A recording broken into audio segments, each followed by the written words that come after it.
One evening, my son looked up at me with innocent but confused eyes and said, "Grandma said you're the reason Dad left us." My heart sank. I had tried so hard to protect him from the truth, but now I had no choice but to confront my mother. When I did, her response left me speechless. He deserves to know the truth. What happened next revealed a family secret so shocking, it silenced her for good. It was a quiet evening, the kind that feels ordinary and safe. My 8-year-old son, Ben, and I were curled up on the couch, sharing a bowl of popcorn as his favorite cartoon played on the television. I remember glancing at him, his little legs tucked under a blanket, and feeling a rare moment of peace. That peace didn't last. "Mom," he said suddenly, his voice soft but serious. I murmured, half distracted by the scene on the screen. Why did Dad leave us? The question hung in the air, so heavy it felt like the walls might crumble under its weight. My heart sank, and I felt the popcorn in my hand go cold. Ben had never asked about his father before, not directly at least. I'd known this moment would come eventually, but nothing could have prepared me for the way his innocent eyes looked up at me, waiting for an answer. I swallowed hard, trying to keep my voice steady. "Your dad and I had some problems, sweetie," I said carefully. "Sometimes grown-ups can't fix things, even when they try really hard." Ben's brow furrowed, and I could see his little mind working through my words. He wasn't satisfied. "Grandma said it's your fault," he said bluntly, his face scrunching in confusion. "She said you made him leave." My chest tightened, the air in the room suddenly feeling too thin. "Grandma said that?" I asked, my voice sharper than I intended. Ben nodded. "She said you didn't treat him nice, and that's why he's gone."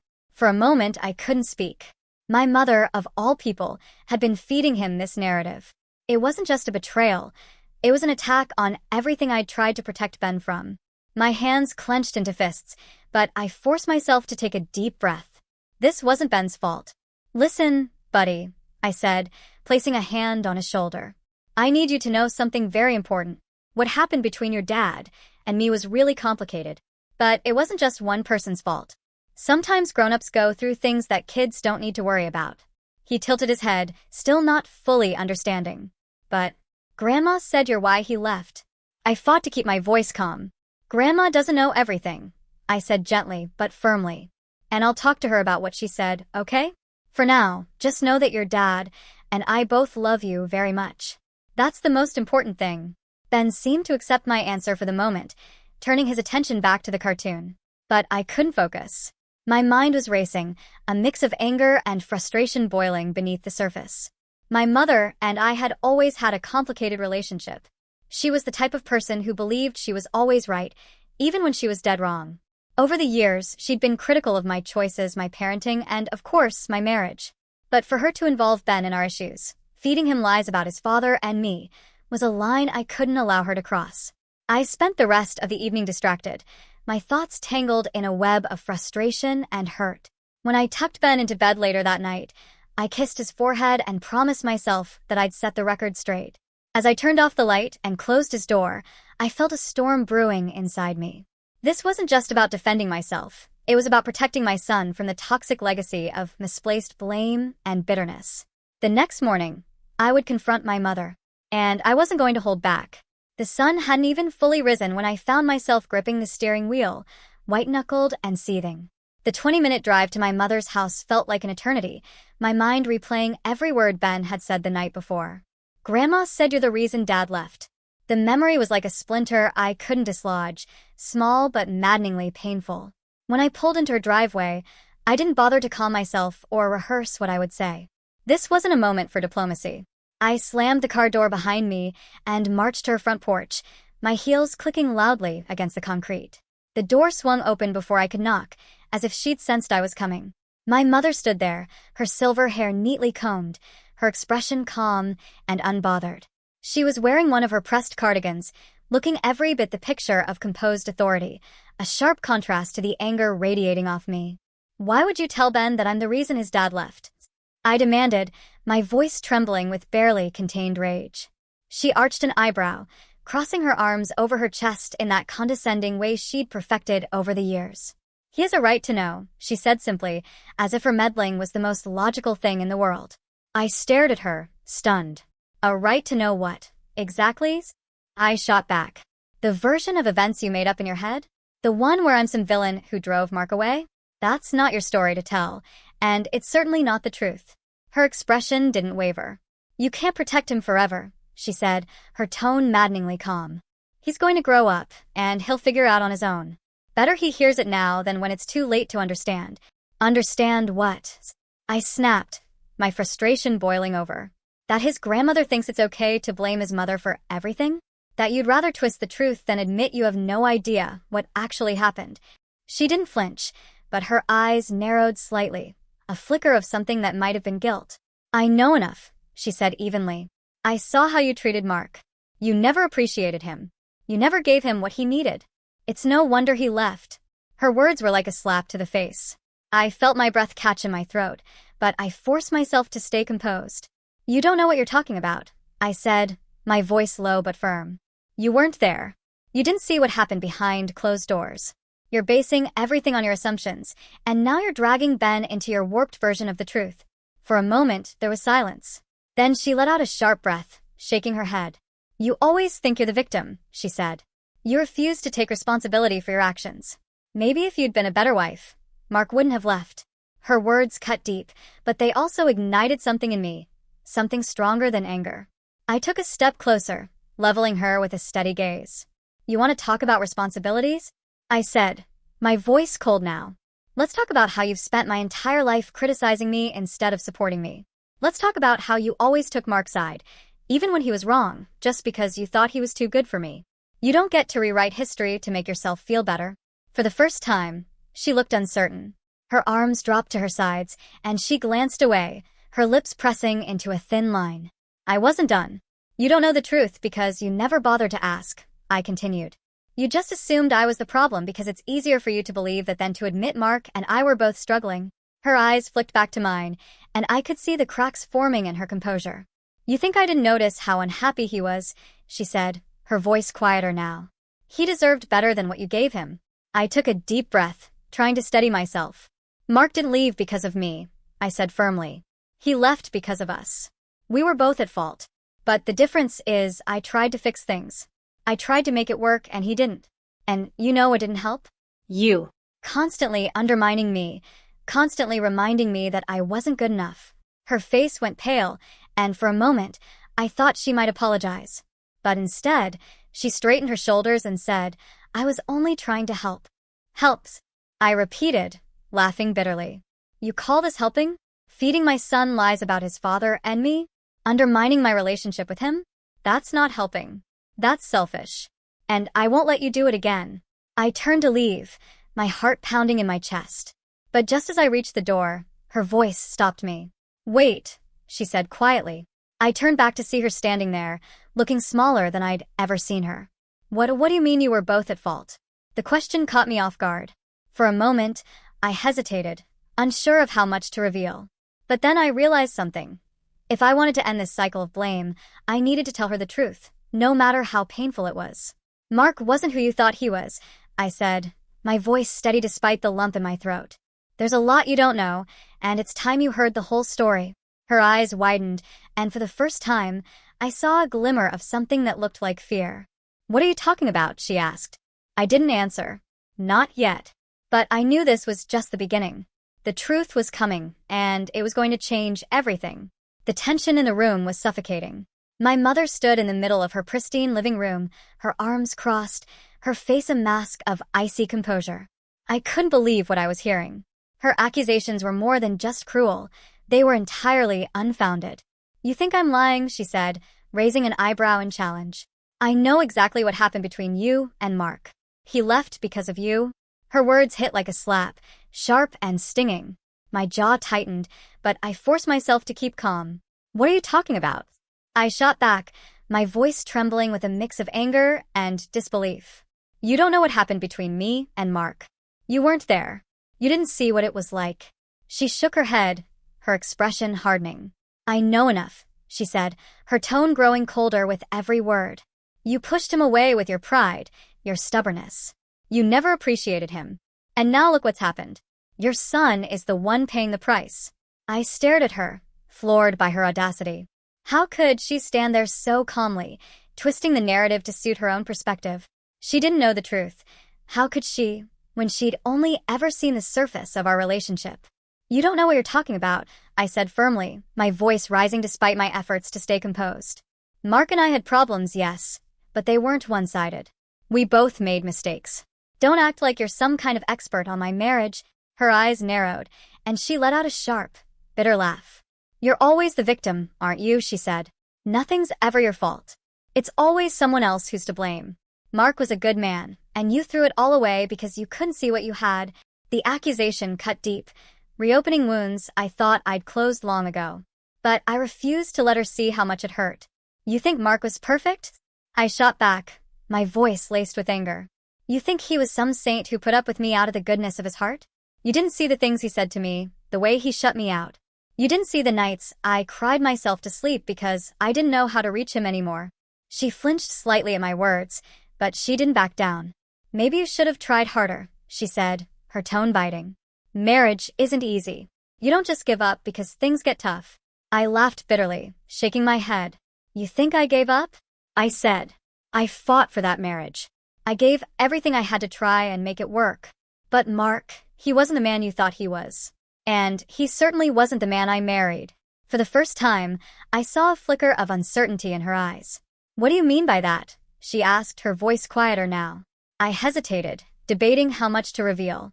There were things about my marriage that I'd never shared with anyone, not even my closest friends. But if my mother was determined to rewrite history, I wasn't going to let her do it without knowing the full story. Mark changed, I said finally, my voice heavy with emotion. He wasn't the same person he was when we first got married. He started pulling away, shutting me out. He wouldn't talk to me about what was bothering him, and when I tried to bring it up, he'd get defensive or angry. She shook her head, dismissing my words with a wave of her hand. Everyone has rough patches, she said.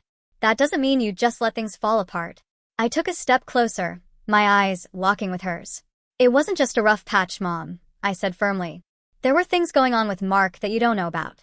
Things he never told anyone. And if you think you can stand there and blame me for everything that happened, then you're more out of touch than I thought. Her face hardened again, but I could see the cracks forming in her resolve.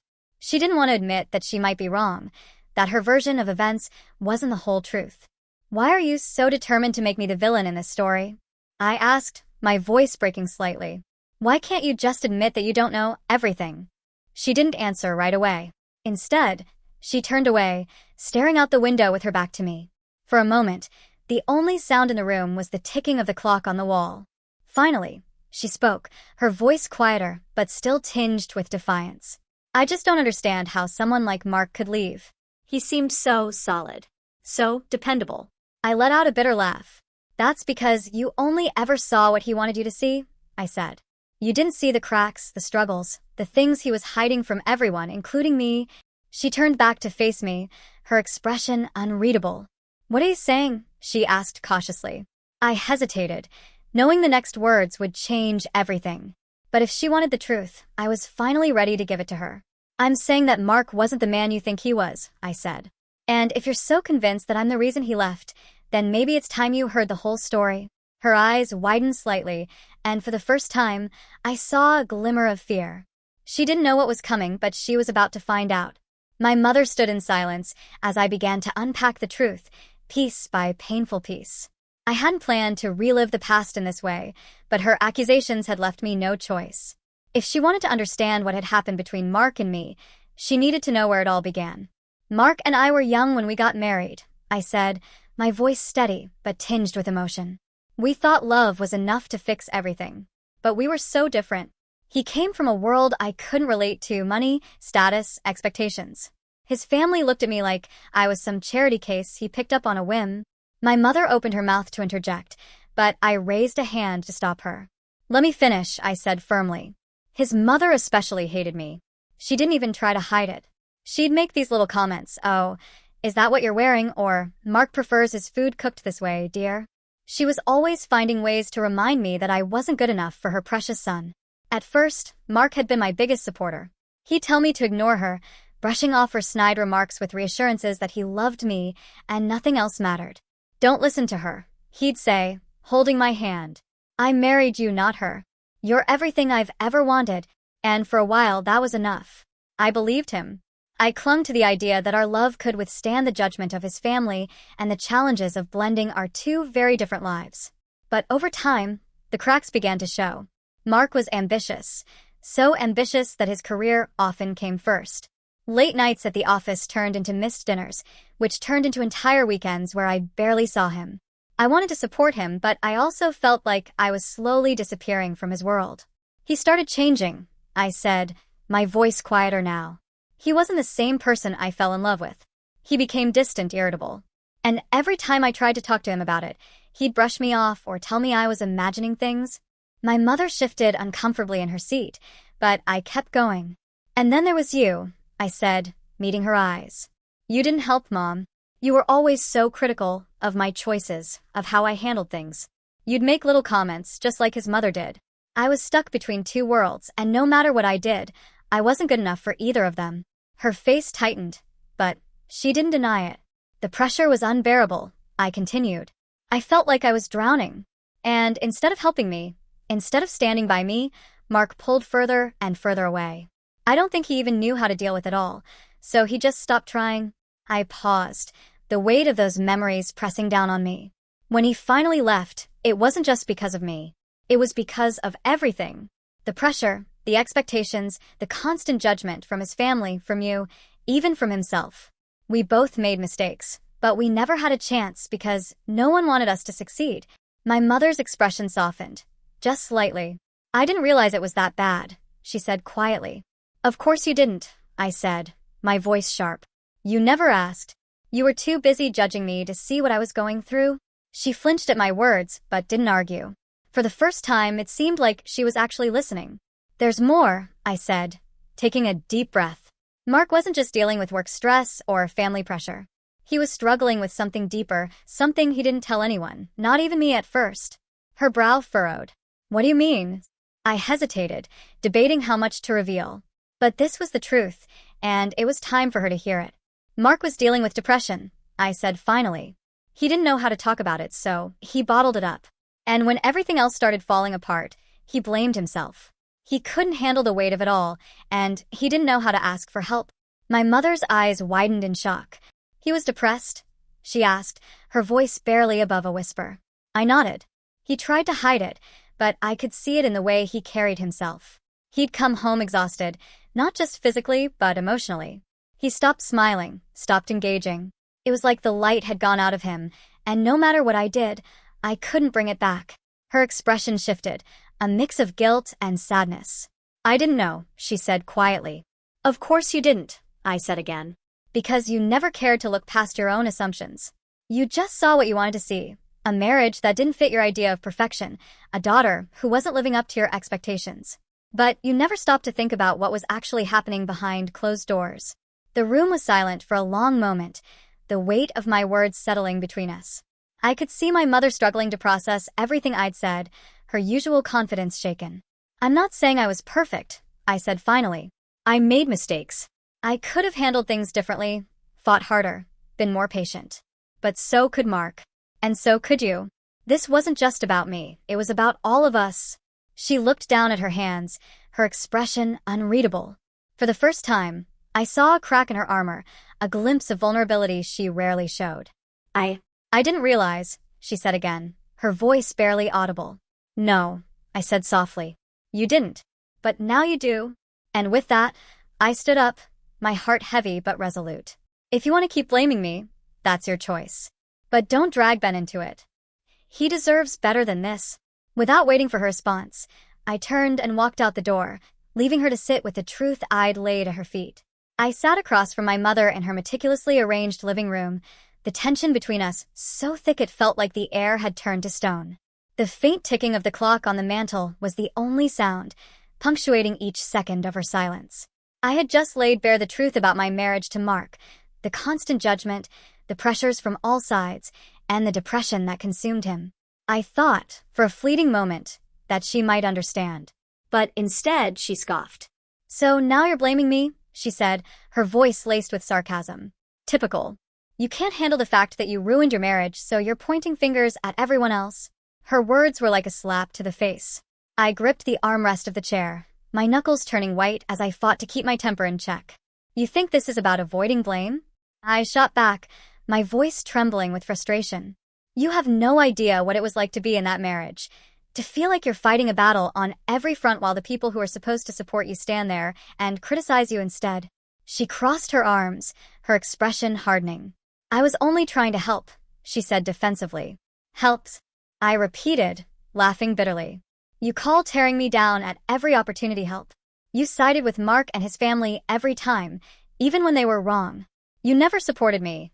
Not when I was married and certainly not now. For the first time, I saw something flicker in her eyes, uncertainty, maybe even guilt. She looked away, her lips pressing into a thin line. Do you know how it felt to sit in a room full of people who were supposed to be family and hear them talk about me like I was an outsider? I continued, my voice rising.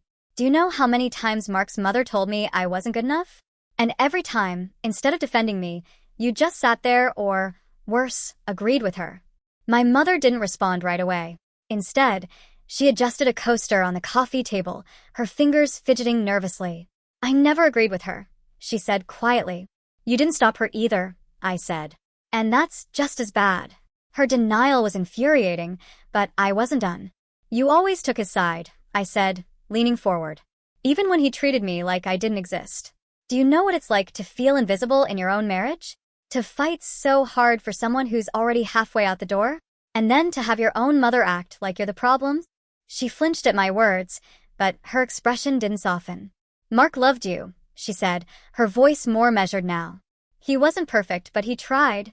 I shook my head, letting out a bitter laugh. He tried, I repeated. You know what? Maybe he did for a while. But when things got hard, he gave up. And instead of helping me pick up the pieces, you stood there and pointed fingers. Her face was unreadable, but I could tell my words were sinking in. For once, she wasn't firing back with a sharp retort or a cutting remark. I took a deep breath, trying to steady myself. Look, I said, my tone softer now. I'm not saying Mark and I didn't make mistakes. We both did.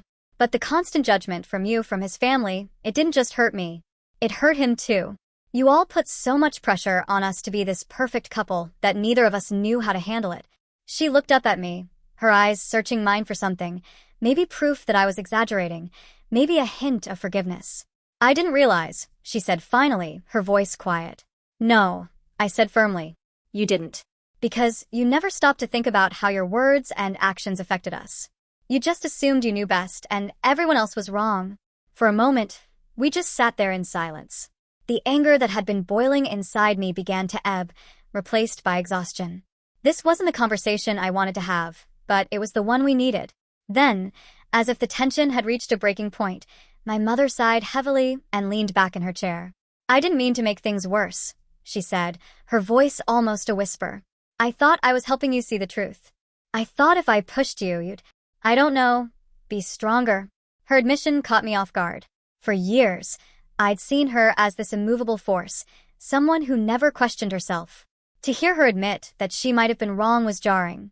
Mom, I said carefully, I don't need you to push me. I need you to be there for me. To listen, to understand. That's all I've ever wanted. She nodded slowly, her gaze dropping to the floor. I didn't realize how much I hurt you, she said. Maybe now you do, I said softly. But it's not just about me. It's about Ben. He doesn't need to hear your version of the story, especially when it's not the whole truth. He needs to know that he's loved, not caught in the middle of blame and resentment. Her eyes met mine, and for the first time, I saw tears welling up. You're right, she said, her voice trembling. I'll try to do better. It wasn't an apology, not yet, but it was a start. I could see the wheels turning in her mind, the realization that her actions had consequences far beyond what she'd intended. I hope you mean that, I said. Because if you can't, I won't let you hurt Ben the way you hurt me. He deserves better than that. She nodded again, this time more resolutely. I do mean it, she said. I'll do better. For him. As I left her house that day, I felt a strange mix of emotions, relief, sadness, and a flicker of hope. My mother wasn't perfect, but maybe, just maybe, this was the beginning of a change. Only time would tell. After the tense conversation with my mother, I left her house feeling both drained and resolute. Her unwillingness to take responsibility for her part in the chaos of my marriage had reignited old wounds I thought had long since healed. I knew words alone wouldn't change her mind. She had spent years convincing herself of her version of events. If I wanted her to truly understand, I needed to show her the truth. When I got home, I headed straight for the attic, where I kept a collection of boxes filled with old memories. I climbed the creaky ladder and began searching through the mess of faded photographs, birthday cards, and keepsakes until I found what I was looking for, a weathered shoebox, its lid secured with a piece of twine. Inside were letters Mark and I had written to each other during some of the darkest days of our marriage. The sight of Mark's familiar handwriting stopped me in my tracks. For a moment, I just sat there, holding the letters in my hands, memories washing over me. I hadn't opened the box in years, and the thought of revisiting those painful moments made my chest tighten. But if I wanted to make my mother see reason, I had no choice. I spent hours reading through the letters, each one like a time capsule of our struggles. Some were filled with anger and frustration, others with apologies and desperate attempts to reconnect.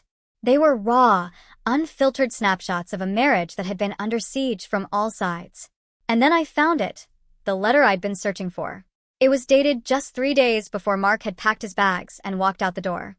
As I unfolded it, my hands trembled slightly.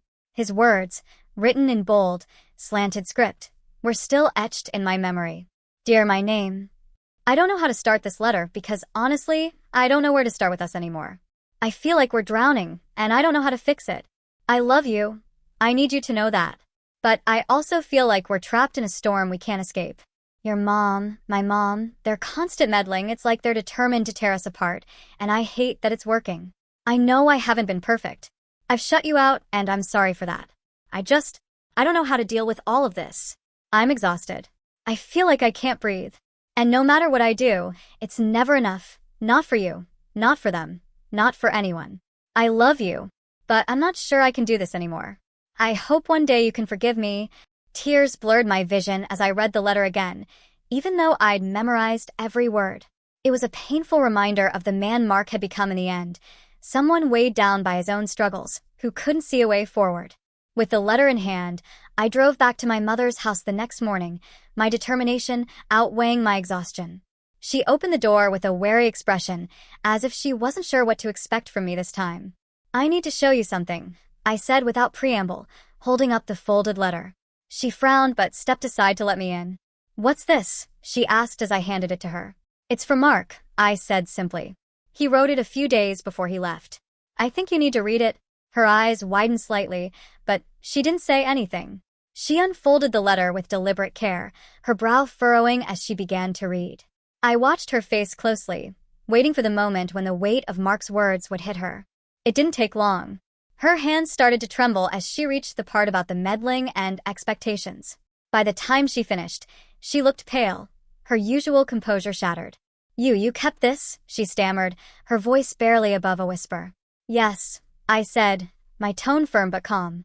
"Because it's the truth. And I think it's time you faced it." For a long moment, she didn't speak. She just stared at the letter, her lips pressed into a thin line. I could see the conflict in her eyes. Part of her wanted to dismiss it, to cling to her version of events. But another part of her couldn't ignore what Mark had written. "I didn't know he felt this way," she said finally, her voice trembling. I thought he was just unhappy with you." I let out a bitter laugh. "Of course you did," I said. "Because that was easier for you to believe than admitting you played a part in this mess. You and his mother both made our lives miserable, but you were so busy pointing fingers at me that you never stopped to think about how your actions affected him."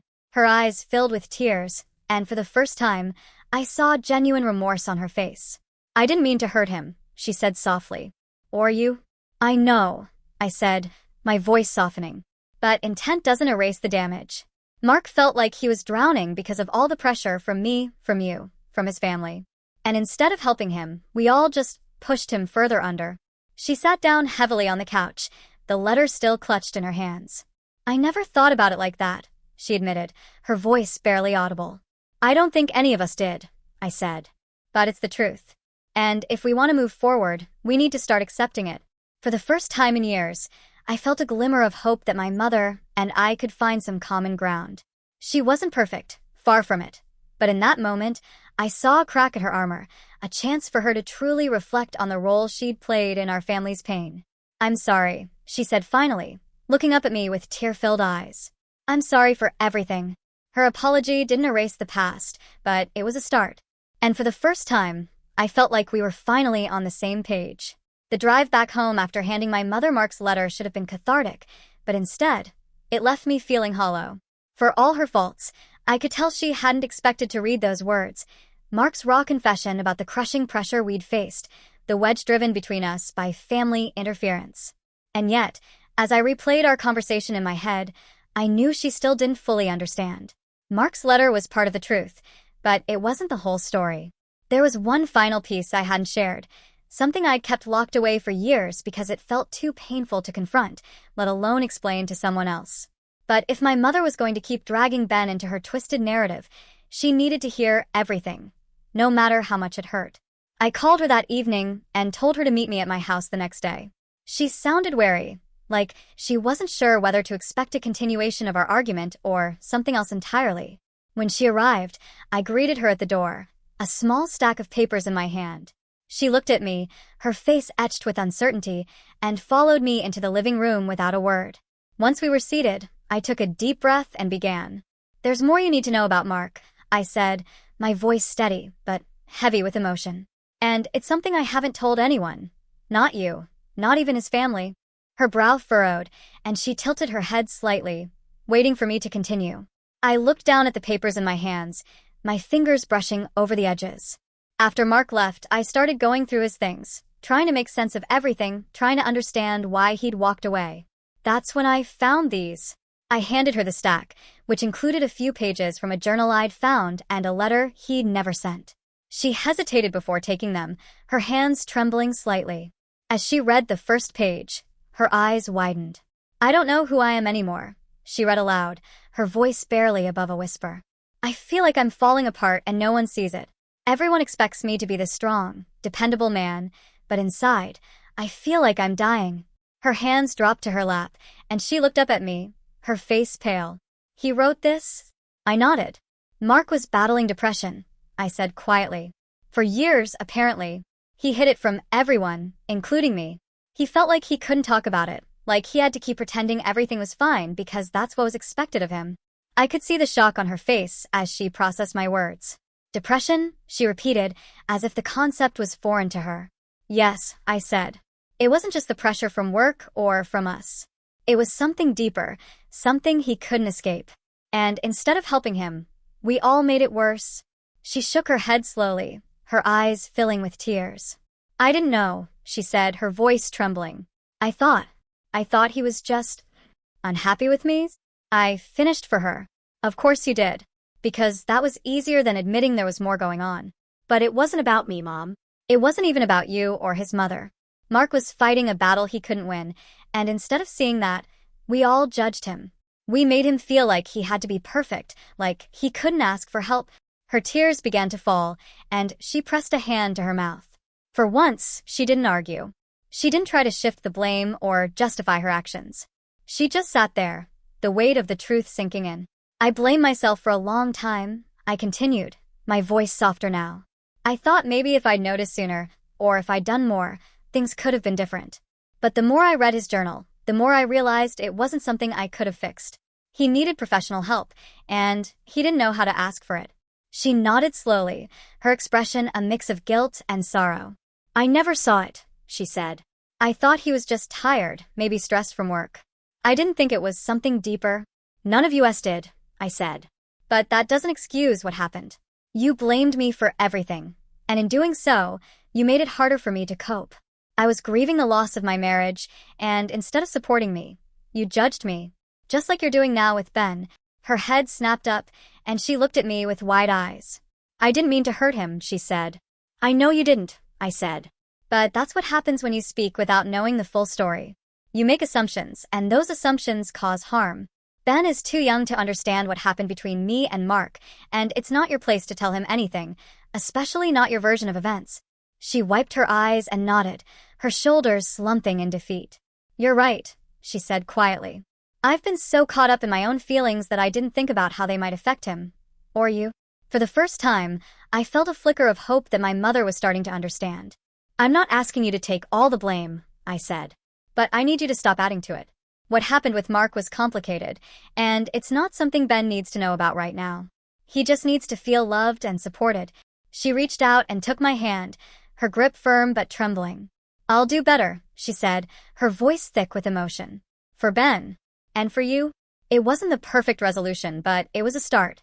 As I watched her carefully place the papers back on the table, I felt a strange sense of relief.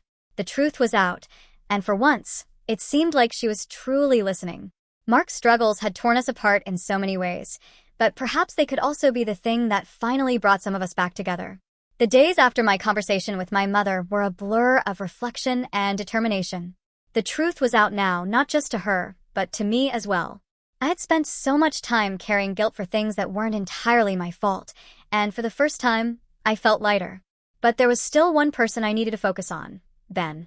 He was the reason I'd confronted my mother in the first place. Her careless words had sown seeds of doubt in his young mind, and I needed to ensure those seeds didn't grow into something toxic. I'd already explained to my mother why it was crucial to shield him from the complexities of the past, but now I had to help him understand the parts he could grasp, without burdening him with more than he could handle. One evening, after dinner, I decided it was time. Ben was sitting at the kitchen table, carefully coloring in one of his superhero books.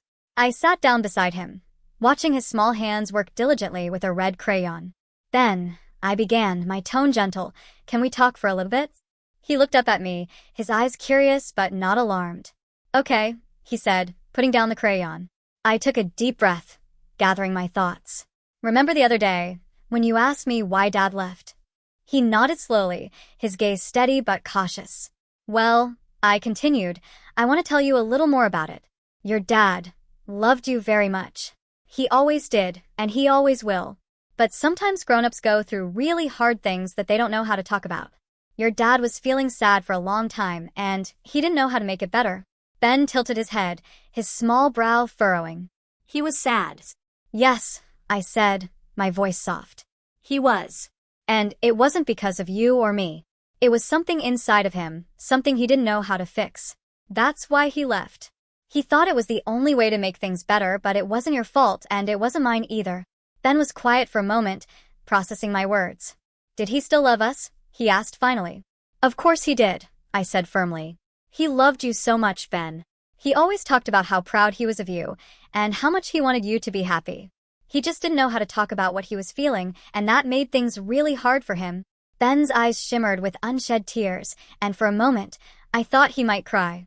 Instead, he reached out and wrapped his arms around me, pressing his small face into my shoulder. "I love you, Mom," he said quietly. I hugged him tightly, my own tears threatening to spill. "I love you too, buddy," I said. So much. From that moment on, I made it my mission to create a sense of stability and love in Ben's life. I wanted him to know, every single day, that he was safe, supported, and cherished. I also wanted to make sure he felt comfortable asking questions about his dad, even if those questions were hard for me to answer. We started small. I showed him pictures of Mark from when Ben was a baby, telling him stories about the times we'd spent together as a family. I framed it in a way that highlighted the good memories, focusing on the love Mark had for him rather than the struggles that had driven us apart. "Your dad used to sing silly songs to you when you were a baby," I said one night as we looked through an old photo album. "He'd make up the words as he went along, and you'd laugh so hard that I thought you were going to burst." Ben giggled at the thought. "I wish I could have remembered that," he said, his smile bittersweet. "You were so little," I said, ruffling his hair. "But that's okay. I remember, and I'll always tell you the stories." As the weeks went by, I noticed a change in Ben. The confusion and doubt that had lingered in his eyes after my mother's comments began to fade, replaced with a quiet confidence. He started talking about his dad more openly, asking thoughtful questions that showed he was beginning to understand the situation in his own way. "Do you think Dad was happy before he got sad?" he asked one evening as I tucked him into bed. "I think so," I said honestly. "There were a lot of happy times, Ben. He loved being your dad, and I know those were some of his happiest moments." He nodded, seeming satisfied with my answer. Then he looked up at me, his small face serious, but full of trust. "You're the best mom ever," he said softly. His words hit me like a wave, filling me with a mixture of pride and gratitude. "Thank you, sweetheart," I said, kissing his forehead. "That means more to me than you'll ever know." Those moments with Ben became my anchor, reminding me that no matter what had happened in the past, I still had the power to shape our future. My relationship with Mark had been fraught with challenges, and I couldn't change the mistakes we'd made or the pain we'd endured. But I could ensure that Ben grew up feeling loved and supported, with a clear understanding of his father's struggles, and the knowledge that none of it was his fault. In the process, I found myself healing too. Talking to Ben about Mark forced me to confront my own feelings of guilt and grief, and with each conversation, I felt a little more at peace. The wounds were still there, but they were no longer raw. My mother, to her credit, began to change as well. She started asking questions instead of making assumptions, taking the time to listen rather than judge. It wasn't a perfect transformation, but it was a start. And as I watched her interact with Ben, I saw glimpses of the grandmother he deserved, a kinder, more patient version of the woman I'd grown up with. For the first time in years, I felt hopeful. The damage of the past couldn't be undone, but it could be repaired, piece by piece. And as I kissed Ben goodnight one evening, his words still echoing in my heart, I knew that the future we were building together was worth every effort. The days following my mother's revelation were strangely quiet. She didn't call to rehash our conversation, nor did she stop by unexpectedly, as she often did. I assumed she needed time to process everything I had shared with her, Mark's depression, the role she had played in our struggles, and the damage caused by her unrelenting judgments. Pride runs deep in my family, and my mother was no exception. I wasn't naive enough to expect a heartfelt apology, at least not immediately. But something shifted in the way she interacted with me. At our next family gathering, a birthday celebration for one of my cousins, she seemed almost tentative. She didn't make her usual biting comments about my outfit or subtly critique the dessert I'd brought. Instead, she sat with Ben for most of the evening, helping him build a Lego set he had proudly brought along.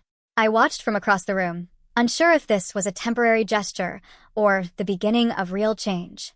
As the months passed, my mother's attitude softened in small but noticeable ways. She began to make an effort to listen instead of judge, especially when it came to conversations about Ben.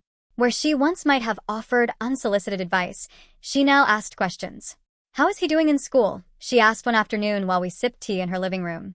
"He's doing great," I replied, a hint of surprise in my voice. "His teacher says he's been more focused and confident lately." "That's good to hear," she said with a small smile. "You're doing a wonderful job with him." Her words caught me off guard. Compliments weren't exactly her forte, and I found myself both touched and suspicious. But as weeks turned into months, her efforts to be more supportive became consistent. It wasn't a complete transformation.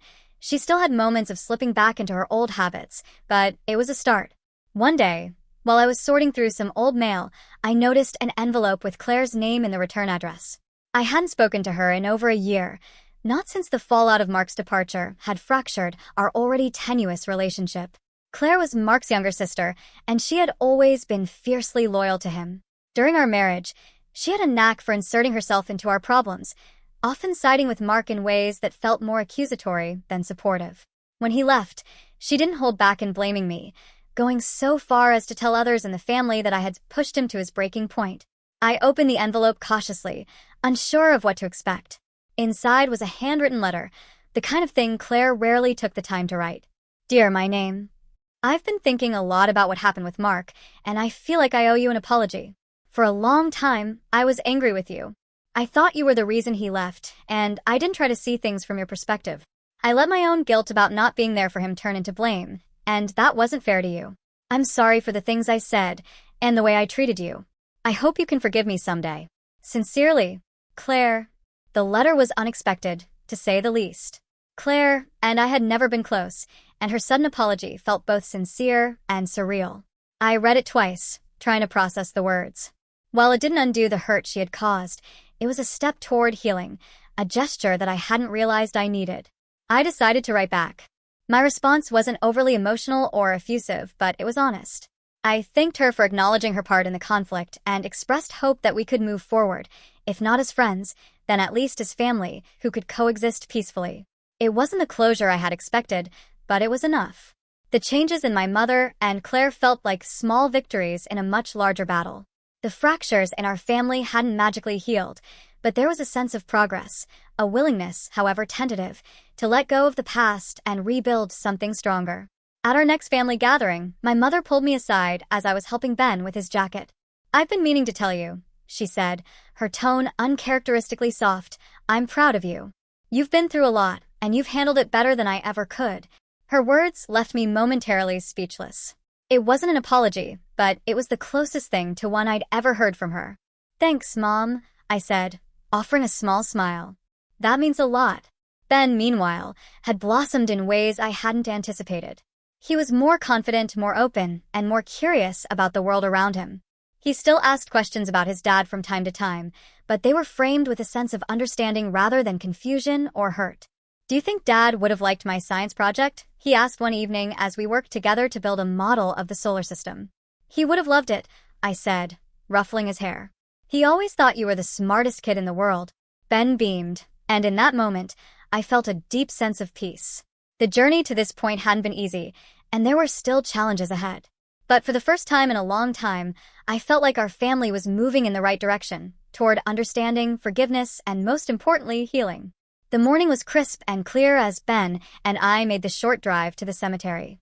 A full year had passed since my confrontation with my mother, and while the journey since then hadn't been perfect, it had brought with it moments of healing and growth that I hadn't thought possible. The flowers we brought were a simple mix of lilies and daisies, Mark's favorites, though Ben didn't know that. I hadn't told him yet, but I planned that day. It felt like the right time, the right moment, to share more of who his father was and what he had meant to us. When we arrived, Ben reached for my hand, holding it tightly as we walked down the gravel path. He was quiet, his usual chatter replaced by a solemn focus. I wondered what he was thinking, but decided not to press him. We reached Mark's grave, the polished headstone gleaming softly in the sunlight. It was simple but dignified, engraved with his name, the dates of his life, and the words, beloved father and husband. Ben knelt down first, carefully placing the bouquet at the base of the headstone. His movements were slow and deliberate, as if he understood the significance of what we were doing. Hi, Dad, he said quietly, his voice steady but tinged with emotion. I wanted to come and see you. Mom said you liked these flowers, so we brought them for you. I felt a lump form in my throat as I watched him speak to the headstone. He was so young, yet so thoughtful, and I couldn't help but feel a mix of pride and sadness. After a few moments, I knelt beside him. Your dad would have loved these, I said softly. He always said daisies reminded him of sunshine, and lilies reminded him of new beginnings. Ben looked at me, his eyes wide with curiosity. Why new beginnings? I smiled faintly. Because they bloom every year, no matter what. He used to say they were a reminder that life keeps going, even after hard times. Ben nodded, as if he understood. He reached out to touch the headstone, tracing the letters of Mark's name with his small fingers. I think Dad would be proud of us, he said, his voice filled with quiet certainty. His words hit me like a wave, and I felt tears well up in my eyes. I think so too, I said, my voice trembling. We stayed at the grave for a while longer, sharing memories and sitting in comfortable silence. I told Ben a few stories about Mark that I hadn't shared before. How he used to make pancakes shaped like animals, how he loved reading mystery novels, and how he'd once spent an entire weekend building a treehouse for Ben when he was just a baby. He really loved you, I said, my voice soft but firm. He wasn't perfect, but he always loved you. I love him too, Ben said simply, his words carrying a depth that surprised me. When we finally stood to leave, I felt lighter than I had in years. The weight of guilt and regret that had followed me for so long seemed to lift, replaced by a sense of peace I hadn't thought possible. As we walked back to the car, Ben slipped his hand into mine. Do you think we can come back and visit him again? He asked. Of course, I said, smiling down at him.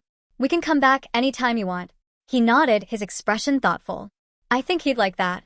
I squeezed his hand gently, my heart swelling with love for the little boy who had grown so much in the past year.